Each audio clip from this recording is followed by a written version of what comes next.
3 PM पहिला आणि सगळ्यात महत्त्वाचा नियम हा बनवून घ्या की कधीच 3 PM पूर्ण कॅपिटल लावू नका. तुमच्या अकाउंटला 50,000 असतील, 20,000 असतील, लाख रुपये असतील, 3 PM एवढे नाही लावत. 3 PM आपल्याला जेवढा लॉस सहन होईल तेवढेच पैसे लावायचे. मी साधारण सोप्या भाषेत सांगेल 1 ते 2% तुमच्या कॅपिटलच्या एवढंच लावा. कारण की पूर्ण ऑप्शन जरी 0 झाला तुमच्या कॅपिटलचं नुकसान तुम्हाला फक्त 2%. हा मी चार्ट लावला आहे निफ्टीचा परत 5 मिनिटाचा.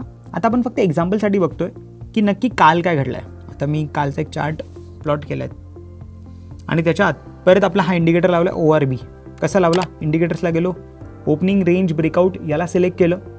सिलेक्ट केल्यानंतर मी याच्या सेटिंग्सला गेलो आणि सेटिंग्सला बघा मी काय चेंजेस केल्या.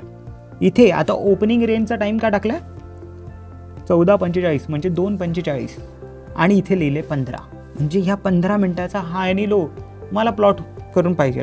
हा चार्ट आपण बघतोय 22 एप्रिलचा. 22 एप्रिलला बघा ही 2:55, 2:50 आणि ही 2:55ची कॅन्डल म्हणजे 3 PM इथे मार्केट बंद झालं. हाय होता 24,430 आणि लो होता 24,408 म्हणजे साधारण परत 22 ते 25 पॉईंटची रेंज. आणि काय झालं 3 PM मार्केट उघडलं 3 PMची कॅन्डल आणि लगेच खाली ब्रेक केली. 408ला तुम्ही 24,400चा पुट साधारण घेतला असेल. आपण 22 एप्रिलला 3 वाजता 24,400चा पुट बघूया की काय झालं. यावरही सेम तुम्ही ORBचं लावून घ्या रेंज. ती रेंज लावली की तुम्हाला रेंज कळून जाईल की कुठे तुम्हाला बाय करायचं आणि काय तुमचा SL आहे. आता तुम्हाला इथे रेंजचा हाय तुटला तर बाय करायचं होतं, 224ला बाय करायचं होतं. तुमचा SL किती होता 212, साधारण फक्त 12 पॉईंटचा SL होता. 12 पॉईंटच्या समोर आपल्याला टार्गेट किती हवं 12 पॉईंट, 24 पॉईंट तेवढंच.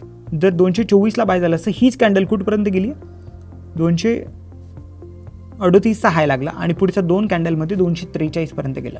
तर 224चा प्रीमियम तुम्हाला 243 पर्यंत गेला, साधारण 20 पॉईंट मिळाले. Investments in the securities market are subject to market risk. Read all the related documents carefully before investing.